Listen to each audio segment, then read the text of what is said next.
Eh, Hola, hola, bienvenidos a este cuarto episodio de Cívica Popular, cuarto episodio semanal, ya donde, como ya es costumbre, les hablo sobre la contingencia político-jurídica que hay en el país, las cosas que van pasando durante la semana y que son de interés en el momento para conversar, para aclarar desde un punto de vista educativo, desde un punto de vista de la divulgación científica de lo que es el derecho. Por eso intento siempre explicar la normativa mirando el texto.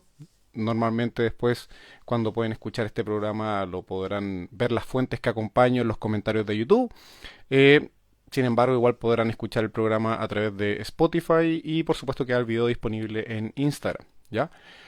Para los que no me conocen, soy Carlos Muñoz Lecerf, abogado, contador y profesor. Y hoy en día vamos a hablar de varias cositas que pasaron en la semana. Ya agradezco a las personas que se están uniendo. Siempre este es un podcast que se graba en vivo. Ya es un podcast que lo tengo asumido de esa forma. Eh, Converso a unas poquitas personas que están en vivo en este momento. Luego se queda en YouTube, en Spotify y obviamente ahí tiene más público y es bastante accesible. Hay que decirlo, ha ido bastante bien con las repeticiones o con las veces que ha sido visitado en YouTube y en Spotify. Así que mientras sea así, mientras exista interés, yo por supuesto continuaré realizando estas explicaciones. Lo de la semana. Em, Dejamos un poquito de lado lo que ha pasado con la contingencia constitucional, el proyecto más que el proyecto, esta idea de nueva constitución. Siguen habiendo, digamos, negociaciones. Hoy día, jueves 6, se bajó, ¿cierto?, el Partido Republicano de las negociaciones para una nueva constitución. Mi pregunta es si es que alguna vez se subieron a las negociaciones por una nueva constitución. Me entro en la duda, ¿cierto? Pero dado que no ha existido un avance considerable respecto a ese tema, vamos a dejarlo para la próxima semana, esperando de que sí existan avances sobre este nuevo proceso constitucional. La semana anterior ya hablamos sobre el último proyecto que presentó el oficialismo, está disponible en YouTube y en Spotify, y hoy día nos vamos a centrar en otro tema que está contingente. Bien. Primero vamos a hablar sobre la normativa actual del aborto. ¿Por qué vamos a explicarla? Bueno, vamos a explicarla porque quizás no han tenido la oportunidad de analizarlo conforme al texto. Entonces, yo les voy a leer un poquito el texto y se lo voy a ir explicando. Eh, ¿Pero para qué? Para tener en comparación al proyecto de penalización que está presentando igualmente el Partido Republicano. ¿Ya? En particular, hay dos diputados que voy a mencionar. Así que expliquemos la situación actual que hay respecto al aborto y expliquemos el proyecto que está presentando el Partido Republicano. ¿Ya? Entonces, iniciamos con la ley 21.030 que modifica dos códigos. Modifica la parte del aborto que existe en el Código Sanitario y también en el Código Penal respecto al delito de aborto. Muchos pensarían que incluso modificó la Constitución, porque la Constitución efectivamente tiene un apartado que dice que la ley protege al que está por nacer. Muchos habló de que si había que aprobar alguna causal de aborto, había que también realizar una reforma constitucional que modificara esa parte de que está en el artículo 19, número 1, ¿ya? Sin embargo, las tres causales se condicen con un principio mucho más básico que tiene que ver con una idea de que ninguna persona debe sacrificar su propia integridad física o psíquica por otra persona, o al menos no está obligada a ello, ¿ya? Desde ese punto de vista, claro, tenemos una serie de causales que están justificadas bajo ese principio. Tenemos a una mujer que está en alguna situación de peligro su integridad y que por lo mismo se da la situación de que puede optar entre abortar o no, ¿ya? ¿En qué modifica el Código Sanitario esta ley 21.030? Si nos vamos al artículo 119 y lo vamos a ir leyendo y vamos a ir explicando, dice: mediando la voluntad de la mujer, se autoriza la interrupción de su embarazo por un médico cirujano en los términos regulados en los artículos siguientes, y hace la enumeración de las famosas tres causales. Número uno dice, la mujer se encuentre en riesgo vital, de modo que la interrupción del embarazo evite un peligro para su vida. Y ahí tenemos una primera manifestación de que ninguna persona está obligada a a afectar su integridad, ¿ya? En este caso la vida, ¿cierto? Por otra persona. O incluso lo que quizás algunas personas podrían considerar no persona, porque estamos hablando en este momento de un embrión, y bien sabemos que hay toda una discusión filosófica, biológica, en qué momento este embrión o esta agrupación de células pasa a ser una persona viable, ¿ya? Dejando de lado esa discusión, que obviamente excede lo que puede ser este programa, estamos hablando de que por esta, vamos a decirle, nonato, por este nonato, la mujer tampoco estaría en situación de arriesgar su vida de forma obligatoria. ¿Ya? Entonces aquí tenemos en la primera causal que la mujer puede optar por un aborto o interrupción del embarazo por esta particular situación. ¿Bien? El segundo caso dice el embrión o feto padezca una patología congénita adquirida o genética, incompatible con la vida extrauterina, independiente en todo caso de carácter letal. Me costó leerlo un poco porque tiene una palabrería un poco técnica, ¿cierto? Sin embargo, va a otro principio muy básico. Estamos hablando de un embrión o feto que simplemente no va a poder sobrevivir al embarazo. ¿Ya? Anteriormente, cuando estas situaciones se daban, la mujer tenía que llevar a este embrión o feto hasta los últimos días. ¿Ya? O sea, básicamente hasta que nazca. Imaginen lo que podría significar llevar en el vientre un embrión o feto que evidentemente va a fallecer. Podríamos decir una suerte de martirio. ¿Ya? Desde ese punto de vista, claramente está afectada la integridad de la mujer, está afectada la integridad de su vida o su integridad física y psicológica, lo que puede significar. Por tanto, una vez más se aplica ese mismo principio, no está obligada a sufrir consecuencias adversas respecto a su persona, por, en este caso, un embrión o feto que es inviable. ¿Ya? La tercera causal dice sea resultado de una violación, siempre que no hayan transcurrido más de 12 semanas de gestación. Y en el caso de una mujer o una niña menor de 14 años, la interrupción del embarazo podrá realizarse siempre que no haya transcurrido más de 14 semanas. Esta tercera causal es la causal de violación. ¿Ya? Una vez más, ¿por qué una mujer o una niña va a llevar en su vientre un embrión o feto que ha sido fruto de una violación? ¿Ya? Una situación completamente adversa, violenta y que afecta su integridad física y psicológica. Obviamente hay un daño causado y un daño que podría transformarse en permanente. ¿Ya? Ahí va el hecho de que también se le autorice a tomar la opción entre abortar o interrumpir su embarazo para no sentirse obligada a afectar su integridad física y psicológica. Como pueden ver, las tres causales van a la misma idea. ¿Ya? Esa es la idea. Continúa diciendo este mismo artículo 119 que se encuentra en el Código Sanitario, no está en el Código Penal, por si acaso. A todo esto, no les pregunté cómo se escucha. Yo voy a asumir que se escucha bien porque nadie ha hecho la queja en los comentarios en vivo diciendo Carlos no se escucha. ¿Ya? Así que voy a asumir que se está escuchando bien. Continúa diciendo el artículo 119. En cualquiera de las causales anteriores, la mujer deberá manifestar en forma expresa, previa y por escrito su voluntad de interrumpir el embarazo. Una formalidad que claramente tiene sentido de que quedemos claro que hay una intención de interrumpir el embarazo por parte de la mujer. ¿Ya? ¿Qué otros detalles tiene? A todo esto, me están confirmando que se escucha perfecto y claro. Genial. ¿Ya? ¿Qué otros detalles tiene esta normativa que, vino a cambiar este código sanitario? Hay veces en que, como dirían, en veces, ¿cierto?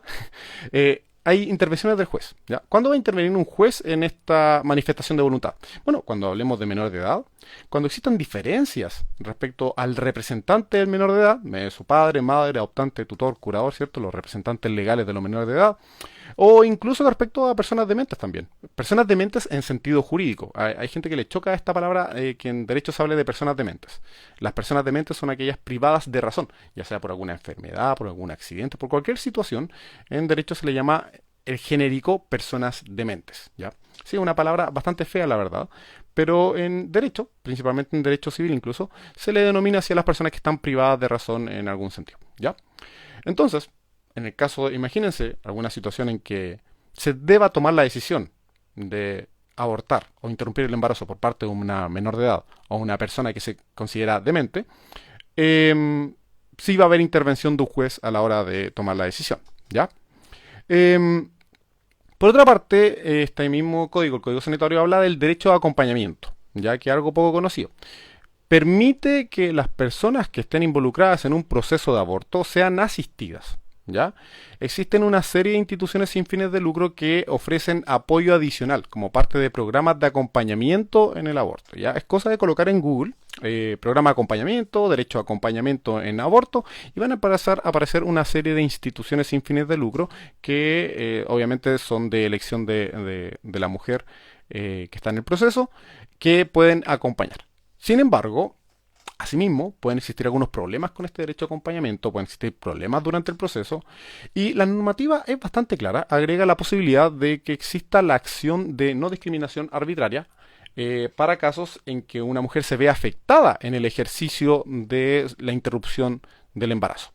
Ya, la acción de no discriminación arbitraria, para los que no la conocen, es la ley de la acción Zamudio. Ya, la ley de la acción Zamudio muchos la asocian a los actos de discriminación respecto a orientación sexual, género, ¿ya?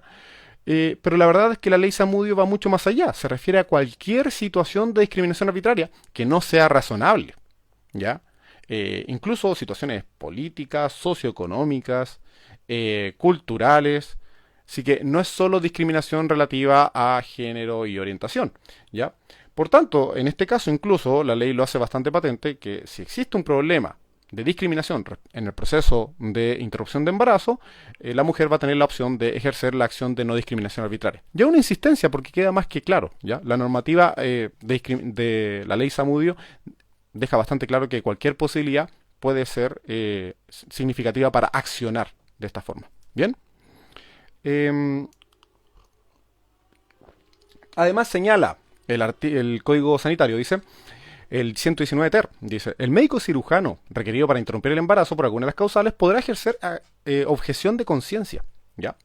Em, y tiene que establecerlo de forma previa, o sea que en este momento todas las personas, los médicos cirujanos que están en distintos establecimientos públicos o privados, tienen que haber ya manifestado si están disponibles o no están disponibles de acuerdo a si ejercieron o no objeción de conciencia para realizar procedimientos de interrupción de embarazo, ¿ya?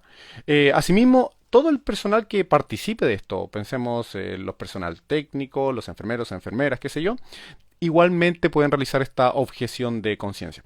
En caso que, suponiendo, no sé si existe esto, pero todo un establecimiento no estuviese en situación, porque todos han ejercido objeción de conciencia, tienen que avisar de inmediato a la mujer involucrada para que pueda buscarse un establecimiento, ¿ya? De hecho, a nivel interno tiene que existir esta reasignación, ¿bien?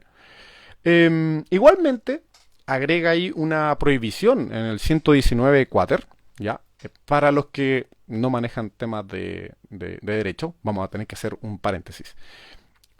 Puede haber un artículo 119, como pueden haber varios artículos 119, o varios artículos 1, 3, qué sé yo. Y podrán ser el 119, 119 bis, ter, quater, quinquilles y así. ¿Por qué se hace eso? Porque imagínense un código que está ordenado del 1 al 100 y después yo agrego un artículo, no sé, 60 y voy a desordenar todos los siguientes para después.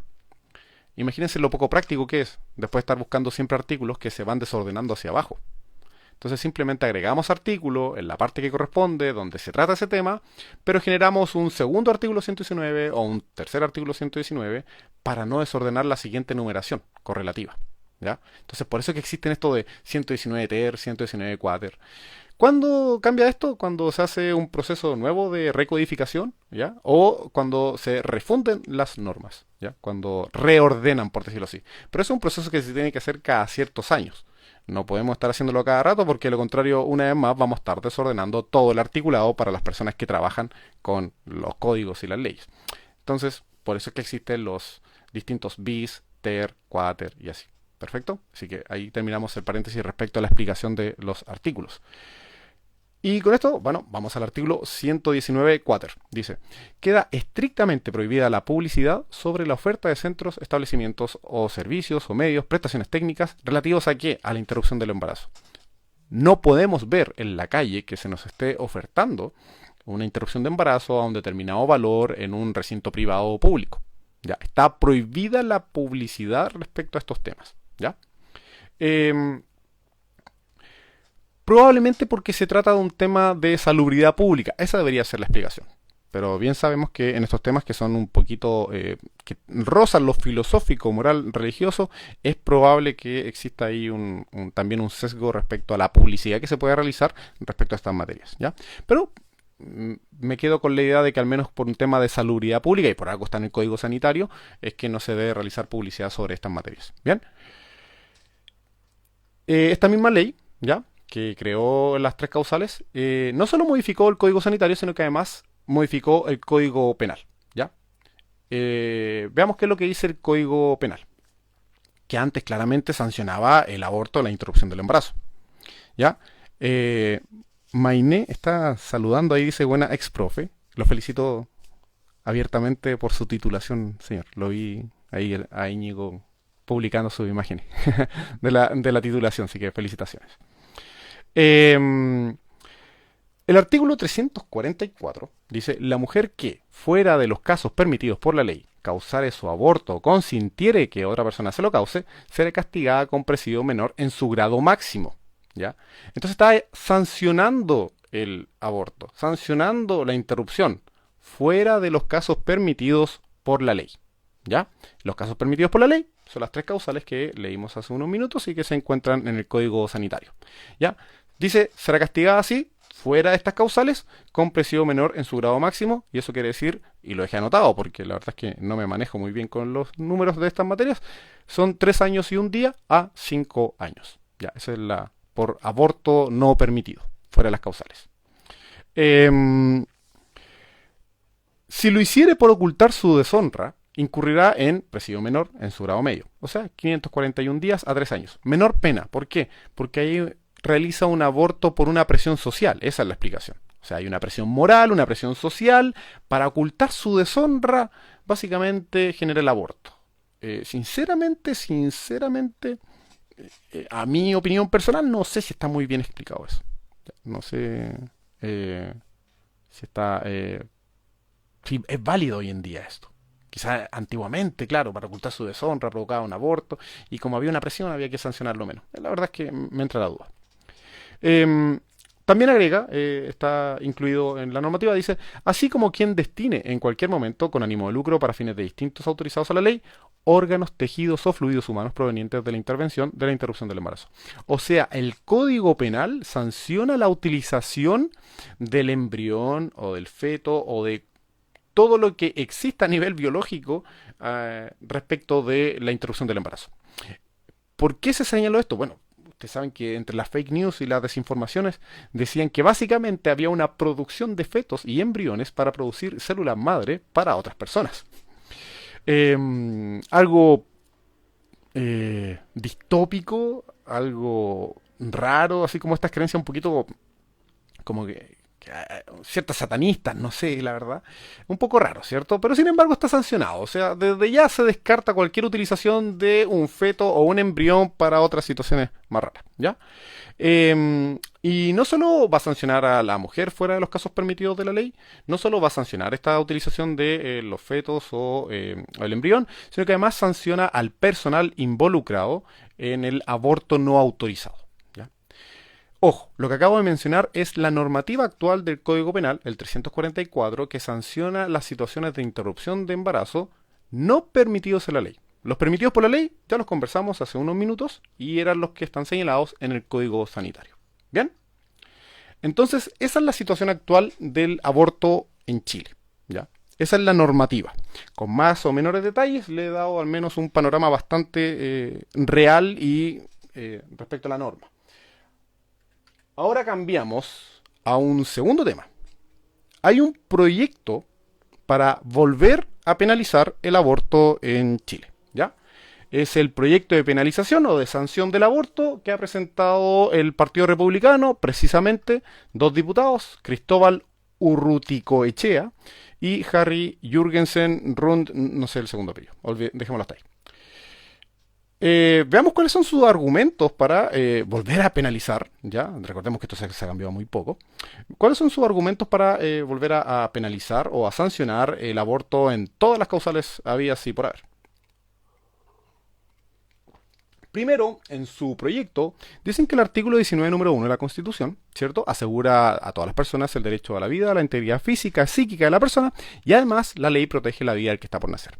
Sí, esto es verdad, está en la Constitución, pero como bien lo señalamos cuando le explicaban las causales tienen una otra justificación. Tiene que ver con que nadie está obligado a sufrir un menoscabo en su integridad física, psicológica y en su vida respecto de otra persona o en este caso un embrión o un feto, ¿ya? Por tanto, más allá de que la Constitución diga que la ley protege la vida del que está por nacer, esa vida del que está por nacer no puede sobreponerse por la integridad física psicológica de la mujer, ¿ya? Así que ahí encontramos, yo creo que les faltó un análisis al detalle, pero obviamente no lo iban a agregar porque no le es productivo para su proyecto. Igualmente señalan que la vida del que está por nacer estaría protegida en la Declaración Universal de Derechos Humanos. Claro, ahí también hay un tema al respecto, pero bien sabemos que la política a nivel internacional es la protección de la mujer y la libertad en materia reproductiva. También mencionan la Convención Americana de Derechos Humanos e incluso la Convención de los Derechos de los Niños, ¿ya? No de forma muy específica, de todas formas, muy genérica hacen mención en su proyecto que no tiene muchas hojas. Normalmente los proyectos, cuando son de uno o dos artículos, no tienen tantas hojas, ¿ya? Al mismo tiempo, en su análisis, agregan que las cifras del Ministerio de Salud a junio del 2022 se han realizado en el país 3.333 abortos bajo el amparo de la ley de las tres causales, ¿ya? Citan como fuente el Ministerio de Salud, sin embargo, no sé si eso será acabado o detallado, ¿ya? Lo señalan como argumento, pero sin embargo, en ningún momento del proyecto dicen esto es mucho, esto es inaceptable. No, lo señalan como un dato. Entonces, si bien lo señalan como un dato, más que nada no lo sé, ¿ya? Me están informando que ya bajaron el proyecto. Me llamaría la atención y sería bastante bueno. Vamos a continuar analizándolo y vamos a ver por qué creo que sí, deberían bajarlo. Hay una persona ahí que me está, para los que escuchan después la grabación, el podcast, hay una persona que me está comentando en vivo que ya bajaron el proyecto, ¿ya? Sería correcto. Pero bueno, continuamos analizándolo. ¿Qué es lo que contenía este proyecto? Bien. Hay una mención que dice este proyecto. Dice, los autores dejamos expresa constancia que el proyecto no alterna en manera alguna las eximentas de responsabilidad. ¿Cuáles serían estas eximentas de responsabilidad? Que la mujer sigue siendo inocente en los casos que otra persona le ha causado un aborto, ¿ya? O incluso las veces en que ha ocurrido un aborto para evitar un mal mayor sobre la mujer, que vendría siendo una de las causales permitidas en el aborto. Dice que no tocamos esas situaciones, señala el proyecto. Y lo que me llama mucho la atención, que más allá de todas las citas que hacen y que no la hacen muy al detalle, señalan como fuente la carta encíclica del Papa Juan Pablo II, Evangelium Vitae. La mencionan como fuente, pero no señalan por qué. ¿Ya? Cuando de repente uno está acostumbrado a hacer trabajos de investigación o una tesis, uno hace una correlación de por qué estoy citando algo. La verdad que en el proyecto no está señalado por qué citan la carta encíclica. Obviamente debe ser con algún tema religioso respecto, obviamente, al nonato. Me queda claro, ¿ya? Sin embargo, es porque hago esa conclusión. No es que esté expreso por qué citaron una encíclica en el proyecto de ley. Pero tenemos claramente la razón religiosa por la cual estaban presentando el proyecto. Bien. Entonces la propuesta, con estos argumentos, está pidiendo que se deroguen los artículos 119 al 119 cuater del Código Sanitario, que yo les estuve comentando, ya, que incluía las tres causales de aborto o de interrupción del embarazo. Y quieren que se reemplace el artículo 344 del Código Penal por el siguiente. Tal cual, dice, la mujer que causare su aborto o consintiere que otra persona se lo cause, será castigada con presidio mayor en su grado mínimo, 5 años y un día, a 10 años. Así, a secas. O sea, este proyecto lo que busca o lo que buscaba, si es que lo dieron de baja, era sancionar derechamente cualquier situación de interrupción de embarazo. ¿Ya? Al mismo tiempo solicita que se reemplace el artículo 345 del Código Penal. Dice, el facultativo que, abusando de su oficio, cause aborto, cooperare con él, incurrirá también en las penas señaladas en el artículo anterior, en el 342, disculpen, aumentadas en un grado. ¿Ya? Incluso inhabilitación absoluta perpetua para el ejercicio de la profesión. O sea, también se va a sancionar al profesional médico. Pide además este proyecto que se incorpore un nuevo artículo 345 bis, que dice que se sancionará con presidio menor en su grado máximo, ya a quien difunda promociones o servicios de abortorios. Así dice, servicios de abortorios. Bien, ya. Este es el proyecto de ley que no sé si todavía sigue en pie, que fue presentado por Cristóbal Urruticoechea y Harry Jürgensen. El problema con esto es que estos dos diputados, y aquí tuve que hacer un análisis respecto a las personas que lo están presentando, me están pidiendo que muestre la tacita. Ahí está la tacita, sí, es muy bonita, ¿cierto? Se alcanza a ver ahí en la cámara, perfecto. Eh, es parte de este ejercicio que realizan estas personas respecto a ciertas materias de populismo penal. ¿Ya? Es como lo que creen que va a tener un impacto en cierta parte de la población que obviamente son sus partidarios. En Chile hay una gran población religiosa y cierta parte de la población religiosa, no todos, también tienen un conservadurismo bastante fuerte respecto a los temas reproductivos. ¿Ya? Entonces buscan obviamente tener una mayor publicidad respecto a ese público. ¿Ya? Pero desconocen completamente materias de política criminal. Muchas veces hay mala terminología técnica en sus proyectos, ¿ya? Dado que es un tema muy populista penal, no hay un tema técnico de fondo. Urruticoechea, por si no lo saben, porque su apellido es un poco complicado, es el sujeto que dijo que mujer violada que aborta no se desviola, o sea, para que vean el nivel de argumentación. Al mismo tiempo, ¿se acuerdan que digamos en el video anterior, en el Cívica Popular capítulo 3 hablé sobre la derogación del incesto, que era una situación entre mayores de edad, ¿ya? Claro, porque no era un delito, era un delito que no hay víctima. Se tratan de personas mayores de edad que por más que estén relacionados por vínculo de familiaridad, se relacionan, ¿ya? Sexualmente. Más allá del tema moral, qué sé yo, se tratan de dos personas adultas y no hay una víctima. Ya, este sujeto, sí, Urruticoechea, fue el que dijo que derogar este artículo, el 365 del Código Penal, sobre el insisto, mayor de edad, dijo que era derogar este artículo permitía la pedofilia, que han intentado hace bastante tiempo las ONG a través de sus lobbies ideológicos con el amparo de algunos diputados. Ya, incluso habló directamente sobre esta organización, el Móvil. Entonces confundía todo, habla sobre incesto, pedofilia, homosexualidad, diversidad de género. La verdad es que está bastante lejos de la terminología técnica que hoy en día es lo mínimo exigible respecto a personas que traten estos temas, ¿ya? Al mismo tiempo, una curiosidad, este sujeto llegó y publicó una trampa vietnamita pensando que era algo de la coordinadora Arauco Mayeco, a ese nivel de análisis tiene. Respecto a Jürgensen, no anda muy lejos, no anda muy lejos. La verdad es que él andaba haciendo videitos para desinformar sobre el proceso constituyente ya, derechamente. Habló sobre que el Estado iba a quitar toda iniciativa de educación, salud, pensiones, qué sé yo. También un poco conspiracionista, habla sobre la agenda bolivariana, ¿cierto? Un poco raro, esta derecha un poco alternativa.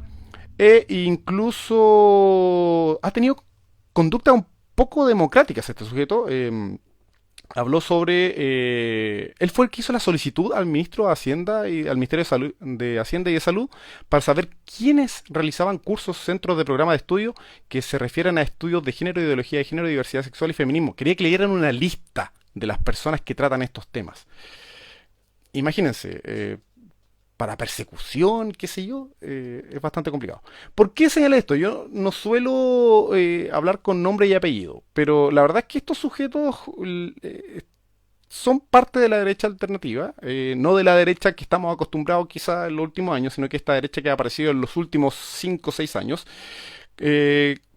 cuya técnica es presentar proyectos populistas, poco técnicos, ¿ya? Y que desde el punto de vista, a mi punto de vista jurídico o de derecho o de especialista en estas materias, me parecen estar lejos de lo que es algo útil, es algo que se necesita actualmente y por el contrario generan gran desinformación y un daño muchas veces a la democracia. ¿Ya? Así que atento a lo que va a presentar a futuro Urruti Coechea y Jürgensen porque yo creo que van a mantener su línea. ¿Ya? Lo han hecho últimamente y ojalá hayan efectivamente bajado este proyecto porque ese proyecto irónicamente nació inviable. ¿Ya? Es un proyecto que no iba a tener los votos o los escaños necesarios para aprobar, ya sea en la Cámara de Diputados o en el Senado. O sea, esto fue una mera actividad propagandística, ¿ya? Con todo lo que ello conlleva, con la distracción que genera y con la molestia y la discriminación que pueden generar a ciertas personas, ¿ya? Así que esperemos que por el bien de este país no vuelvan a hacerlo, pero es muy probable que no cambien sus ideas, ¿cierto? Bien, cambiemos de tema, cambiemos de tema. Hoy día un programa muy penalista. Los que me conocen saben que yo no soy muy cercano al derecho penal. Sin embargo, bueno, si la contingencia lo amerita, habrá que tratar derecho penal, pues. No queda más que eso. Hace poquito ya entró en vigencia la ley 21.495 que sanciona las carreras clandestinas. ¿Ya? Si bien esto es una materia penal, en el sentido que hay sanciones penales, esta ley lo que hace es modificar la ley de tránsito, la 18.290. Bien, vamos a ver lo que dice el texto sobre las carreras clandestinas. Dice, número uno, ¿qué es lo que se considera carrera no autorizada? ¿Ya? Los toretos pierden todo, dice ahí en los comentarios. Los carreras pierden todos. Dice, carreras que se efectúen contra otros vehículos, contrarreloj o cualquier otro dispositivo para medir el tiempo, para medir velocidades máximas o hasta llegar o a pasar un punto, meta o destino determinado. O sea, describieron todas las actividades que uno puede jugar en el Need for Speed. Todas las modalidades de juego. De ahí sacaron qué es lo que es una carrera no autorizada. Incluso, señala el número 2, competencias de destreza, deslizamientos o derrapes.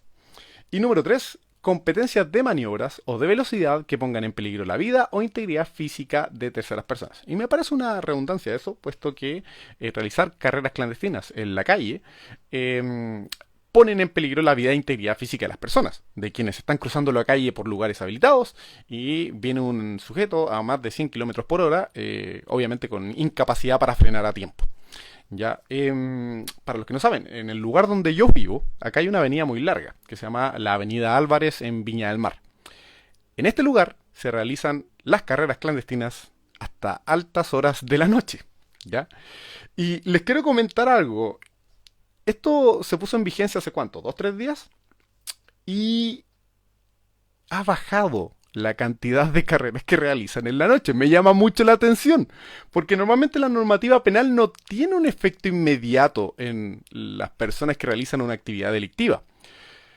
Sin embargo, debo decirlo y debo aceptarlo. Hace 2, 3 días ha bajado, noches por decirlo porque ocurre en la noche, ha bajado la cantidad de carreras. Me llama mucho la atención porque se escuchan. Yo vivo en un piso 24, ¿ya? Y se escucha bastante. Y ha bajado. Llama la atención, llama la atención.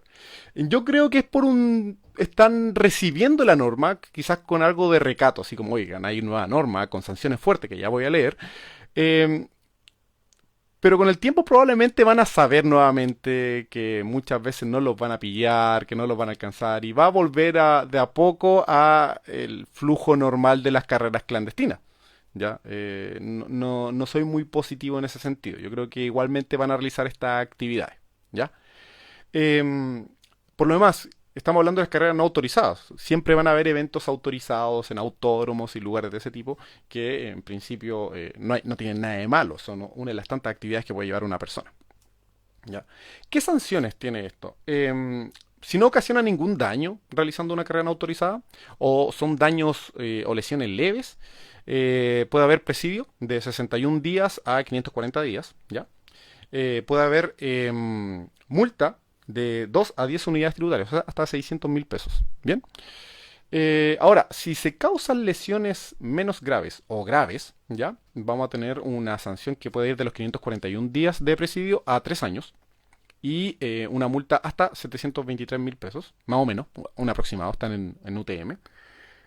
Ahora, si pasan resultados, digamos, lesiones graves, gravísimas, como podría ser un amputamiento o causarle la incapacidad a alguien, va a ser presidio de 3 años y un día a 5 años.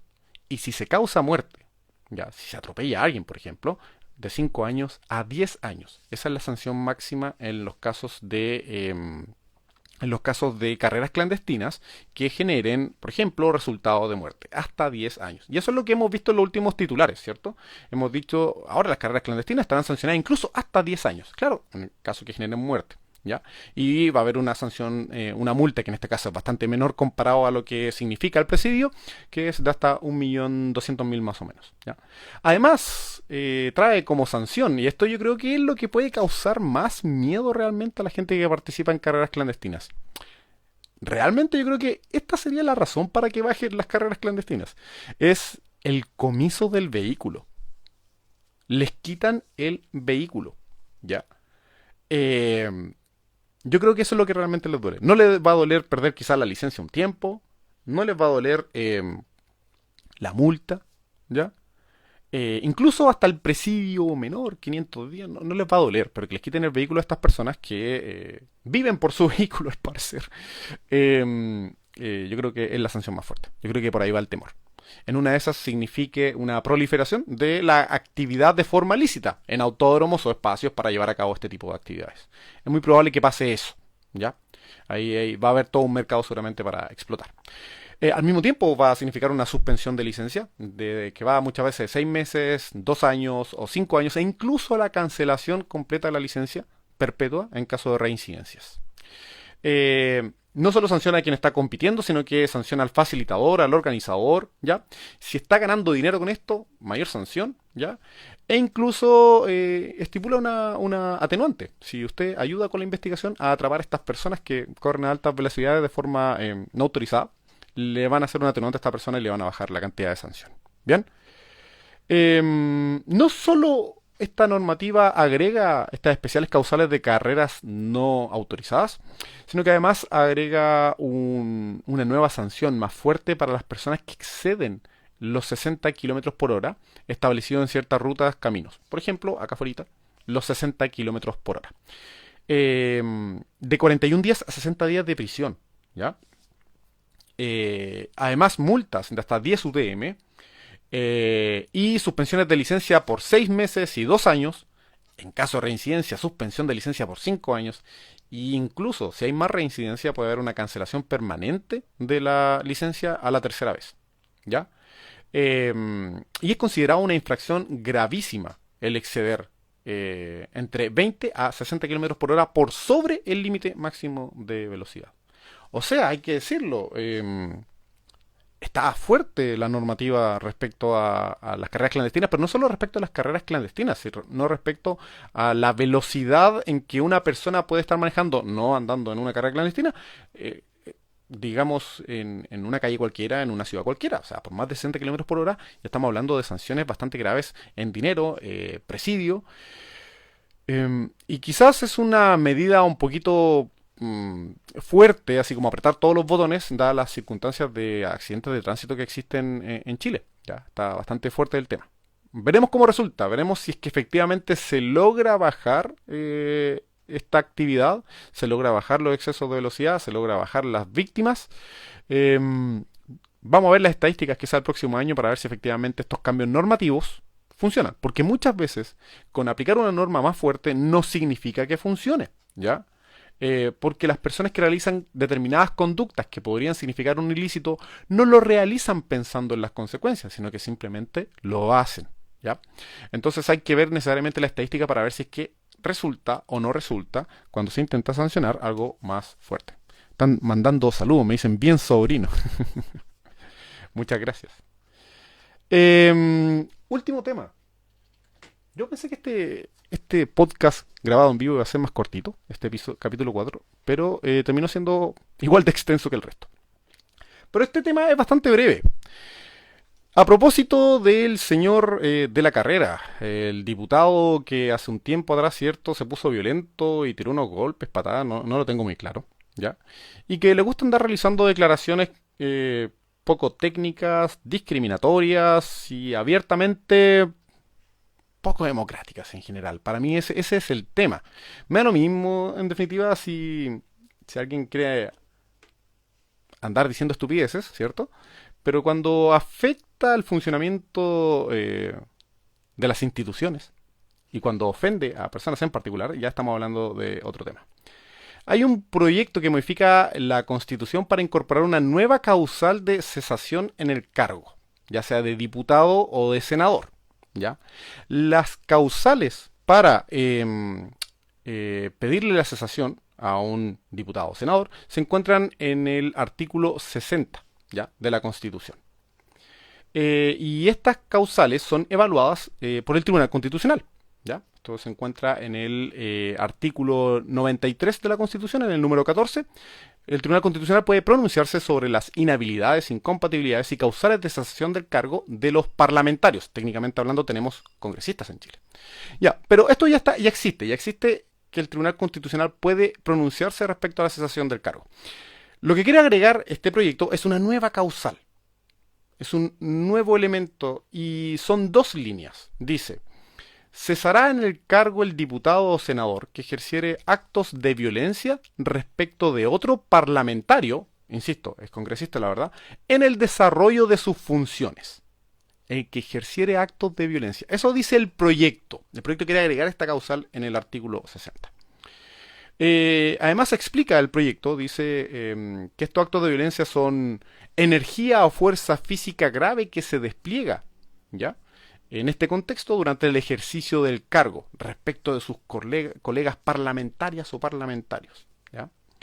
Se trataría de un nuevo ilícito constitucional que castiga severamente el empleo de la violencia intencional como forma de coacción en la actividad parlamentaria. Nos puede parecer correcto decir, ojo, ¿cómo no se va a poder cesar en el cargo a un congresista que le ha pegado a otro congresista? ¿Ya? Está hablando de violencia física, no violencia verbal, por si acaso. En principio, de hecho ahí tengo un pero.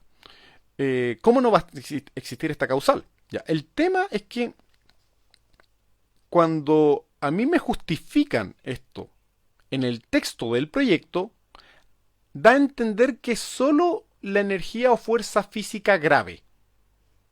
Pero si yo voy al texto mismo que se quiere agregar a la Constitución, habla lisa y llanamente de actos de violencia. Si tuviésemos que interpretar esta frase, actos de violencia, de la forma que se busca agregar en la Constitución, podemos decir, entonces también puede incluir distintos actos de violencia, distintos grados de violencia física e incluso verbal. Para acotarlo a la fuerza física grave, tendríamos que leer la historia fidedigna de la norma, que en este caso nos indica que sería fuerza física grave. Entonces, mi crítica al respecto va a lo siguiente. ¿Por qué limitarse en la redacción? ¿Por qué dejarlo en ejercer actos de violencia cuando lisa y llanamente podrían agregarlo y decir violencia física o violencia verbal o que cause tales lesiones o que cause tal situación? Está dejando muy abierta la puerta para eventuales discusiones a futuro. ¿Y cuál es mi problema respecto a esto? Que quien decide es el Tribunal Constitucional. Y el Tribunal Constitucional, como organismo, ya lo hemos conocido, que actúa un poquito más político que otros organismos. Sobre todo cuando estamos hablando de ilícitos constitucionales, estamos hablando, entre comillas, de ilícitos de carácter político.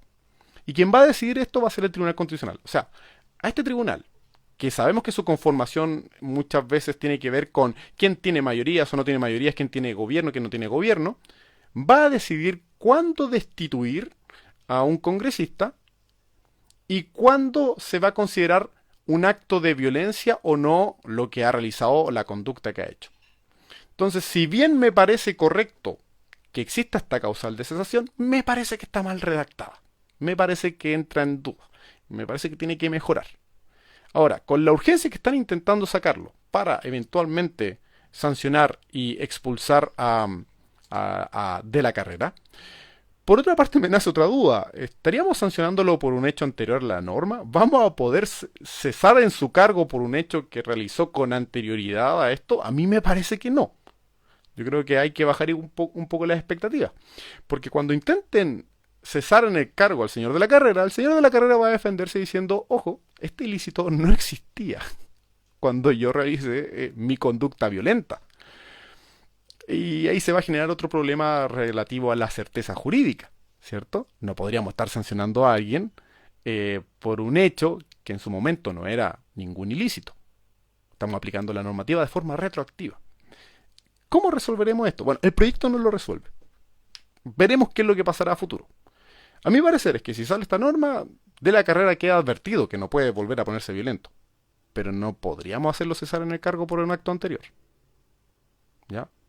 Y bueno, de todas formas la decisión va a quedar a cargo del Tribunal Constitucional, con todo lo político que puede ser su decisión y con todo lo ambiguo que puede ser el discutir sobre si algo es o no es un acto de violencia.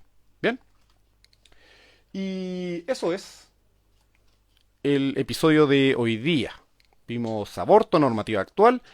Vimos el proyecto de aborto del Partido Republicano, que esperemos hayan bajado ya. De todas formas, como dije, era inviable ese proyecto. Más que explicarlo y conocerlo, no amerita. Analizamos también la nueva normativa sobre carreras clandestinas y exceso de velocidad. Y también sobre el proyecto de reforma constitucional para agregar una nueva causal de cesación del cargo a propósito de la conducta violenta del diputado de la carrera. ¿Ya? Espero que les haya agradado el capítulo. La próxima semana veremos qué hay de nuevo contingente. Ustedes saben que les pregunto a través de Instagram, les pregunto qué es lo que está sucediendo, qué es lo que más les interesa, cuáles son los temas. Recuerden que lo que tratamos aquí son temas políticos jurídicos. De repente me piden referirme sobre ciertas polémicas que son eso, son polémicas, casi farándula política. No soy muy de referirme a farándula política, no es mi especialidad. Mi especialidad son temas de derecho. ¿Ya? Así que intento aterrizarlos a la parte jurídica, a la parte normativa, para leerles una norma y explicarlas. Les dejo las fuentes, les dejo los textos en los comentarios de la publicación en YouTube. Y eso pues, nos vemos el próximo jueves si nada malo pasa y todo está todo bien. Muchas gracias por las personas que vieron la grabación de este podcast en vivo en Instagram. Y bueno, también le doy las gracias a todas las personas que lo escucharon en YouTube o en Spotify. Nos vemos, hasta luego. Chao, chao.